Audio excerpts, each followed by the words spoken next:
Welcome, welcome, everybody. Nice to see you all here this morning. It's great to be with you. It's so lovely to wake up and the sun is already shining and it's bright out, and it's so lovely to start the day with the sound of birds and sunshine. I am so glad to be here with all of you.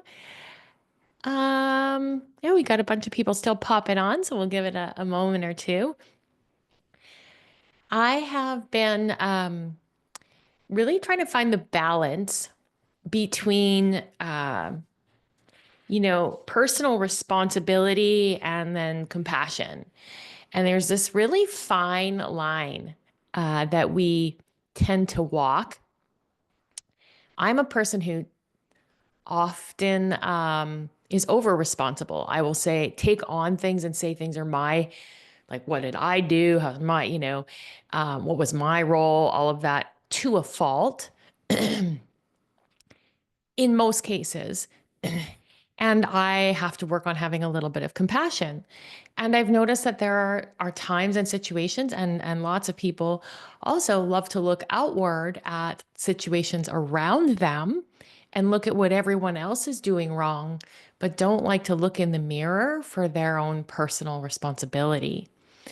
And so I was reading this morning in the Dow 365. This is just like it's kind of like Melanie Beattie's Journey to the Heart, where there's something you can read every single day, and but it's based on the Dow. So the reading that I opened this morning, I thought was interesting. It says, "Use a mirror in difficult times. You will see both cause and resolution. When faced with adversity, you must ask whether you have done anything to bring misfortune upon yourself. If the present difficulties are the unforeseen outcome of events that you yourself set in motion, then it's necessary both to learn from your mistakes and to search for any possible way to correct it. If the difficulties are due to character flaws, then the situation should be resolved, and the basic fault must afterwards be eradicated. The wonderful part of all of this is that the resources for resolving our problems are also within us. When we watch athletes in competition and they outperform even their own high standards, we often say that they reached deep down and were able to give something extraordinary. When we are in the midst of our own confrontations, we must be the same way. We need to reach deep within and use the utmost of our abilities to overcome our obstacles. This is one manifestation of our continuing efforts at self development. When confronted with problems, we have all the more power to respond. When we triumph, we have even more confidence and facility to handle future problems. Therefore, meet life head on. Maintain your self cultivation, move forth to confront difficulties, and accumulate the momentum that success will give you. So, what I liked about this specific teaching was the way that the question was posed. So, ask yourself whether you have done anything to bring misfortune upon yourself. And I the answer to that, folks, is almost always yes. Right? There's usually some part that we have in it. So the Tao is reminding us to pause, not to project blame outward or to spiral into helplessness, but to hold up a mirror to our experience so that these difficulties just become um, a way that we can reveal the real cause of our suffering. Because if we actually have it that if this other person needed to change or something was different outside of us, then we have no power or control over how much suffering we experience. But when we go, oh, how did I contribute? And I just love that. How did I contribute to this situation? Now there's somewhere to go and there's something to do. And it's not about shame. It's actually exciting to go, oh, here's a small way that I can build on the foundation of the life that I'm creating, the identity that I'm creating for myself. So in yoga, we say you're not the victim, you're the participant in your whole reality that you create, right? And in yogic philosophy, we talk about the study of, or the concept of svadhyaya, which is Self-study. It's self-study. And it's part of the niyamas or the personal observances. And Spadhyaya asks us to examine our patterns, our beliefs, and our behaviors with curiosity. And so, for instance, like a yogi who struggles with balance poses on the mat, upon deeper reflection, they might realize that the issue isn't just physical. It might stem from an inner instability or a mental distraction. And rather than blaming the pose or the body, the yogi begins to observe their inner world. And that way, they're strengthening not just their muscles, but their mindset. And that will support balance. So, this is the yogic mirror. Like what shows up on the mat is a reflection of what's present in your life. We have to be kind of fearless at looking at it. I think that in order to look at these things objectively, we have to look at them without shame and just recognize it's part of the human experience that we all contribute to our suffering. And isn't it lovely that we can look at those places and make slight adjustments along the way so that discovering them becomes something to celebrate instead of something to shame ourselves over? It's like just an adjustment, like you're driving your car and the wheels are misaligned and you discover it. And oh, great, now I can have the wheels aligned and drive along the path. So another example that I sort of gave some thought to was like imagine someone who keeps hitting a wall in their personal relationships. It could be like work, home, whatever, and they're feeling unseen and unappreciated. And they might blame others and say, no one understands me or no one listens to me. But if they look in the mirror and they see the deeper truth, maybe they realize they've never spoken up for their needs. Maybe they learned early in life to stay quiet, to avoid conflict. So the challenge then is not just the outer relationship, it's the inner habit of self-silencing that becomes the problem. And the resolution, it's in the same mirror, right? It's cultivating the courage to express yourself with clarity and love. So in both examples, the yoga example and the day-to-day example, the mirror doesn't punish, it reveals. The adversity becomes a sacred opportunity to grow. And that, I think, folks, is the piece that's been sort of missing for a lot of us, myself included. I would take radical responsibility, but I don't know if it was almost a self-punishment. And yes, I could see it as growth, but I don't know that I looked at it as a sacred opportunity. Like just like a sacred opportunity. Like this is if I want to become more whole, more aligned, become the best version of myself, then of course, this is a sacred opportunity that's gifted to me to move myself more towards that. So, couple of questions that I generated around this. So, what challenges are you facing currently that feels like they're outside of your control? Probably something just popped into your mind right away and just like work with that one.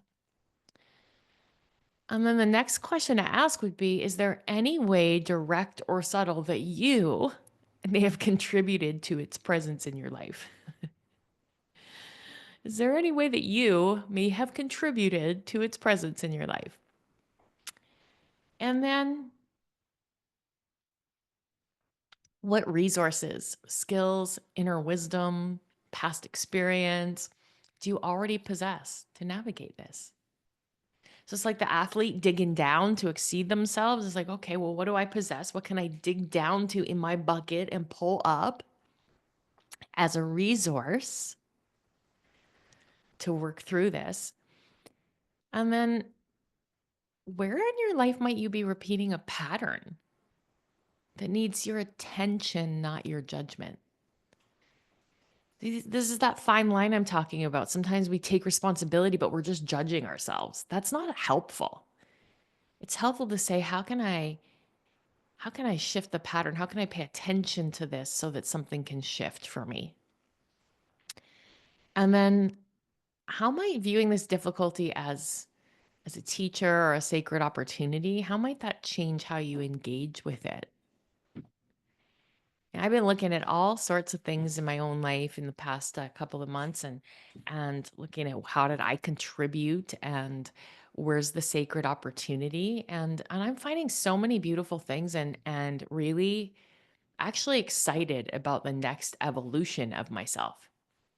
The opportunity to shine a light on and pay attention to some areas that there were blind spots for me. So, if you can take one thing away from this inquiry before we get into meditation, just like compassionately ask, how did I contribute to my current circumstances? I love this question. It's so soft, Not like what's my part in it, or it's just like, how did I contribute to this? Okay, let's meditate, folks. Let's meditate. So I like to sit up and have my back really tall, but my neck free. So even if you're leaning against a chair or something, maybe just like sit forward on your sits bones a little bit. When the spine is tall and bright, there's just a little bit more presence and awareness available to us. So sit up tall, draw your jawbone back, and let your chin humble slightly. And then close your eyes and take some slow, deep breaths in and out through your nose.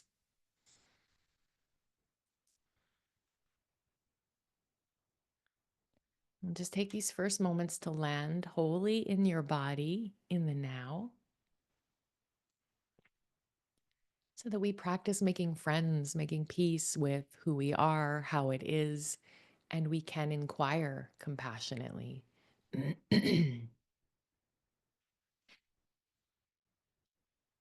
Let's just scan your body from the crown of your head to the tops of your ears, the bridge of your nose, the rims of your nostrils, your lower jaw.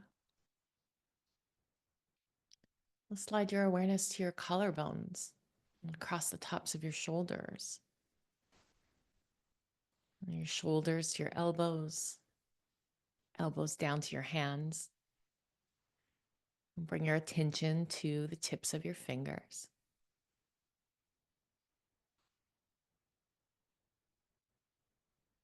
And then put your attention on your heart,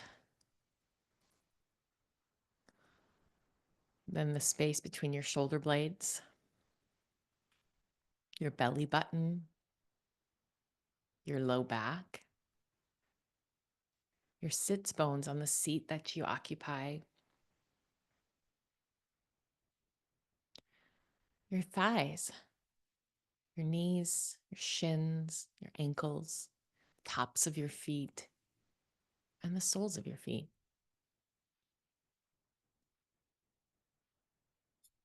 And just notice your whole body as a space, the space that you experience life from.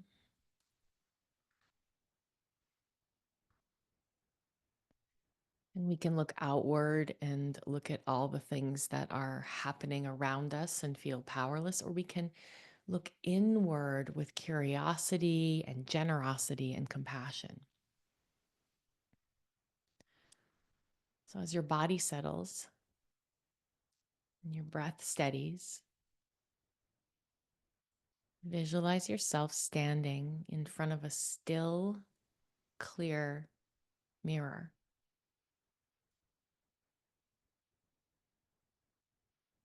Can you meet your own gaze?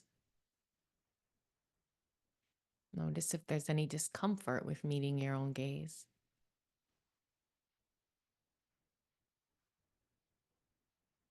Can you take in all of you?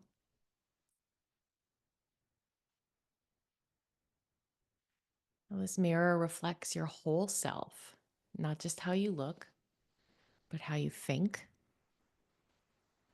how you act, how you love, how you struggle.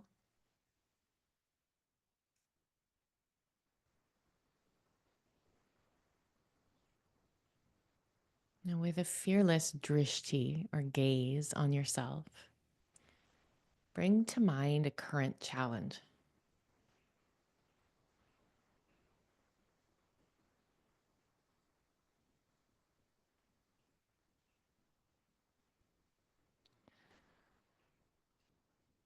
ask yourself gently, what part of me may have contributed to this situation?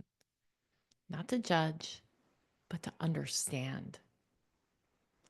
Hold your own gaze in the mirror and let that arise. Allow the insights to surface as if the mirror's whispering truth back to you.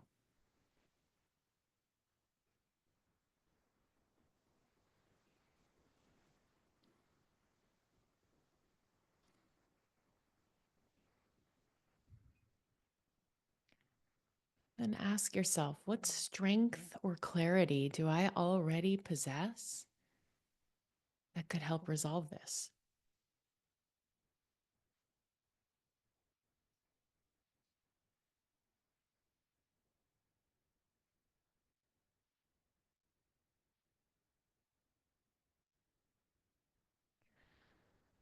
Now feel the flicker of a light, a flame, a spark begin to grow at your center, like a fire that has a billow blowing on it, expanding, your inner resource rising.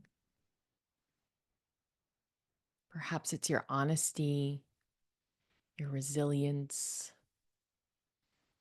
your compassion, your willingness to grow. Just take a couple moments to breathe into that light and let it grow stronger with each inhale.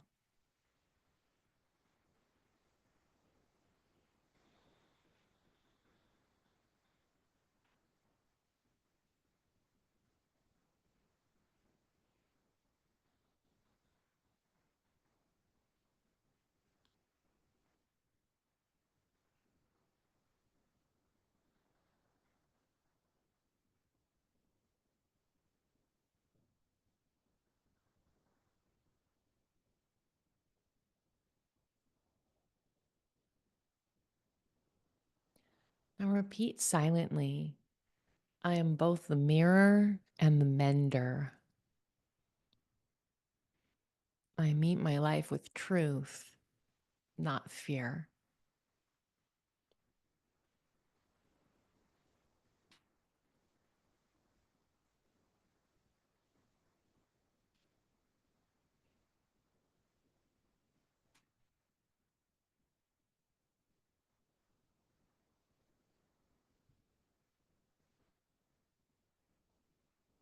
Now shift your attention back to your breath and simply witness the act of your breath moving into and out of your body.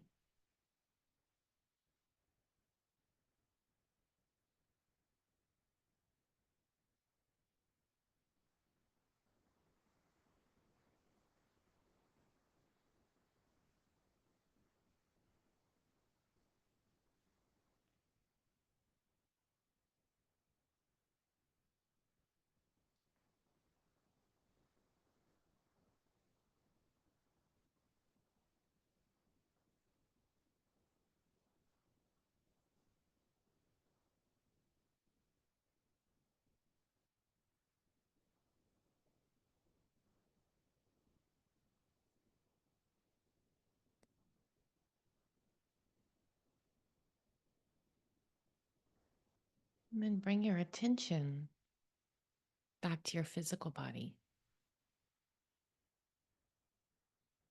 the skin to the muscle, to your bones, to the center, and from the center out to the boundary or the periphery of your skin. Become aware of all sensations, all experiences within the space of you. No judgment, just awareness.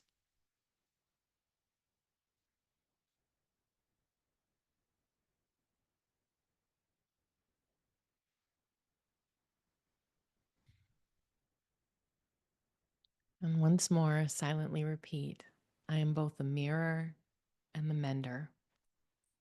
I meet my life with truth, not fear. Then take a deep, full breath in through your nose. And sigh it out through your mouth. Let your eyes flutter open.